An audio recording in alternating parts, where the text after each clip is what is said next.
Hello, welcome to the Financial Wellbeing webinar. My name is Dr. Omar Kowlessar. I'm a clinical psychologist and I will be guiding you through this webinar. Over the course of this webinar, we'll be exploring the relationship between the management of finances and well-being. We'll understand some common issues associated with financial problems and explore some strategies and tips to improve how to manage finances more effectively, which will in turn reduce associated stress and financial worries. And finally, we'll look at some further resources which you can use for information and support. Experiencing financial difficulties, such as being unable to pay the bills, being in debt, or being behind on your mortgage, can lead to anxiety and feeling stressed and down. Unfortunately, the relationship can also work both ways. If you feel down or anxious, you might find it hard to go to the bank, plan a budget, or open your bills. This can in turn mean that your financial situation worsens.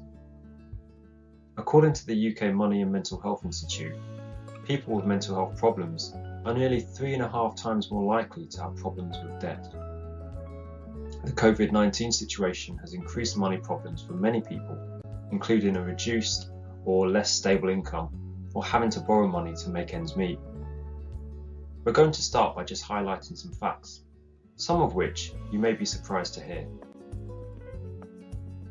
The first is that many people struggle with debt. In fact, the average unsecured debt, on credit cards for example, in the UK is more than £9,000 per household. Feeling down can impact on your ability to manage your money. Research shows that if you're depressed, it can be harder to concentrate on things like budgeting. You might also avoid your finances, like not opening your bills for example. Overthinking or ruminating about money can make you feel down, but facing your financial fears and starting to take back some control will likely make you feel better in the long run.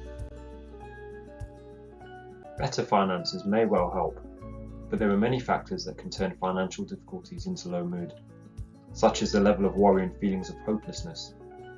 There are ways to improve your mood, even if you have financial problems. We'll look at some of these later. You might start to feel depressed. And because of this, you avoid looking at your bank balance, which makes it hard to budget. Because of this, you find that you start to miss payments, and this causes your debt to increase. You then might start to receive final notice letters, which increases your anxiety and worry. And because of this, you start to get to the point where you actually start to avoid opening your post. And now, you start to feel hopeless, self-critical, and more depressed. As well as these things, we might also do things like overspending to make ourselves feel better. This may have a short-term positive effect on our mood, but in the long term causes more problems. We might also spend lots of time thinking and worrying about money, which can lead us feeling overwhelmed and being more self-critical. Take a moment to notice if you can relate to any of these experiences. We're now going to explore a few different strategies that can help to better manage money problems. One of the most important things we can do is to face our financial fears. In the short term, avoidance provides temporary relief from anxiety in general, especially about money issues. However, in the long term, as we saw in the last example, this behaviour serves to perpetuate anxiety, which impacts on our ability to take effective action and manage the situation. Moving through avoidance and facing your fears is an important way to help you feel more in control of financial problems. It can be hard to start doing this, so we'll have a look at a few things we can do to make it easier. We're going to do this in the same way we would approach any new goal, with small steps. First, write a list of what you've been avoiding around money management. For example, opening bills, making a budget, asking for debt advice, checking your balance. Next, make a plan. Write down the steps you will have to take in order to face your financial fears. For example, looking into debt advice services, contact the credit card company. Be as specific as possible and ensure that each step is realistic and achievable. Start with the simplest and least scary step, such as opening a bill, finding out about debt advice services in your area. Each step is a move in the right direction and an achievement in itself. This approach not only helps to give you some quick wins, but also improves your confidence, which is useful for when tackling the harder steps. Work your way up. Slowly but surely, work your way up the harder tasks. Remember to congratulate and acknowledge every step you achieve. Even small changes can help to increase your sense of control over your finances in the long run. Part of regaining control over our finances may mean that we need to be more assertive. You may have to have some difficult conversations, such as asking a friend to pay back the money they owe you, or talking to the bank about a debt repayment plan. Let's look at some tips to help you do this. Use I rather than you to avoid coming across as challenging or blaming. For example, I would love to, but I really don't think I can afford to go somewhere like that at the moment. Make what you're asking for as clear as possible. We often make the mistake of assuming people know what we're asking for. State it clearly in a calm manner and be specific. You might want to write down what you're going to say beforehand. For example, I'd like to have a refund rather than a voucher, please, as there is nothing I'm looking to buy from here at the moment. This is where you prepare what you want to say and stick to it, calmly repeating it over and over. This may help you feel less anxious, as you know exactly what you're going to say beforehand. Saying no can be really hard, but sometimes it is important to say no, especially when it comes to money. When saying no, it can be helpful to clarify your understanding of exactly what is being asked of you. Keep your answer short, clear and direct. And don't give long explanations or apologise repeatedly. Another important thing you can do is to talk to someone. It can be hard to talk about money. It can be hard to talk about how you're feeling when you're down or anxious. And it can be especially hard to talk about both problems together. However, not talking to others can make you feel alone with your money problems. It can make you feel ashamed or embarrassed when we know it's more common than we may have thought originally. Talking to others, whether family, friends or professional, may feel hard at first, but it will get easier with time. And it can also have many benefits, such as helping to get your money worries off your chest. Just talking about them can make them feel a little lighter, helping you see that you're not alone and that there is help out there.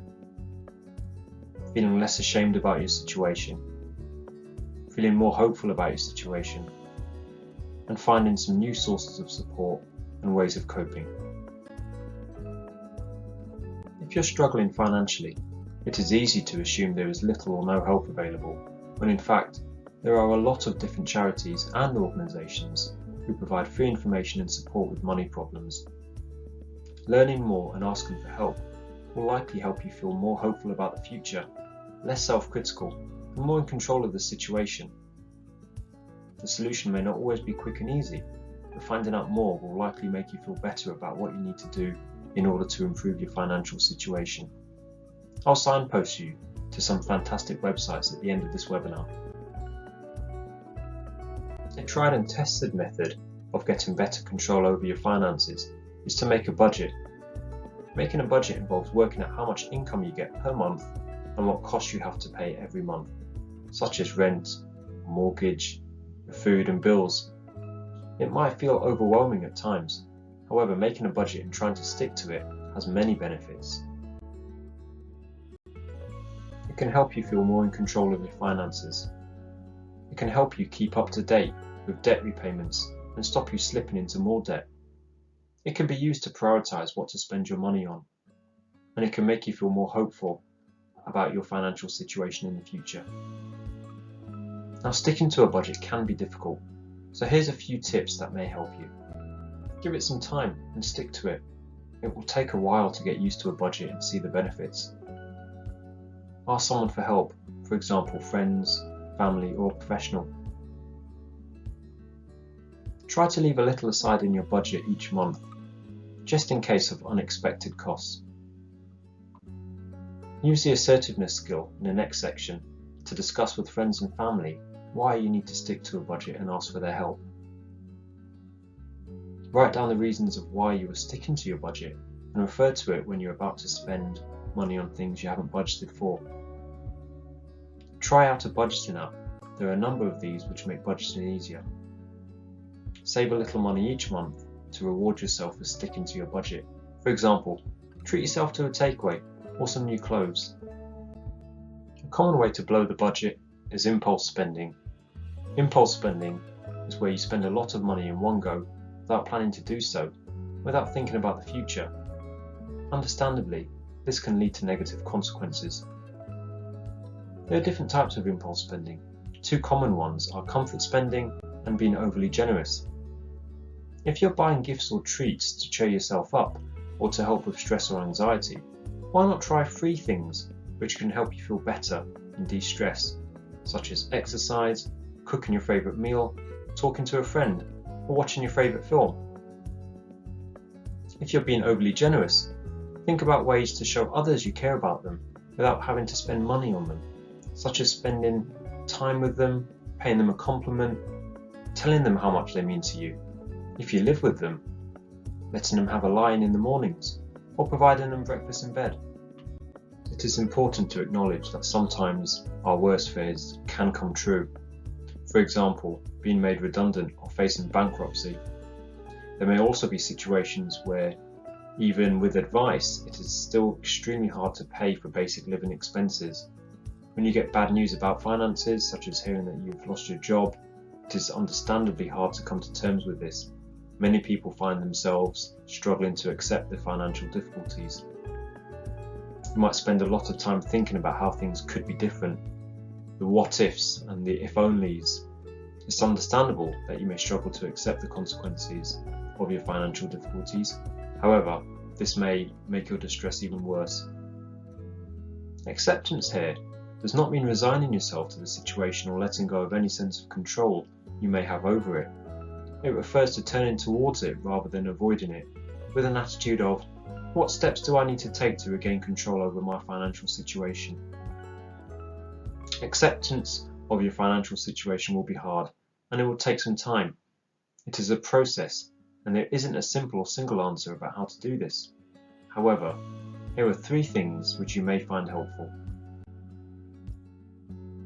Imagine a dial of struggling with what has happened. Where is the dial now? Can you turn it down a bit? And if so, what would you have to do to achieve this? Remind yourself of other difficult events you have managed in your life, such as health conditions or changes you have found difficult at first. Try mindfulness to help you learn how to break negative thinking cycles, which can get in the way of taking effective action. There are a lot of mindfulness self-help books and online resources you can access. Earlier on, I mentioned that there's some amazing support out there to help you better manage your financial situation. If you're struggling, please do take the time to connect with some of these organisations. You may find the advice and support they provide makes a massive difference to you. Thank you for listening. I hope you found this webinar useful. Take care.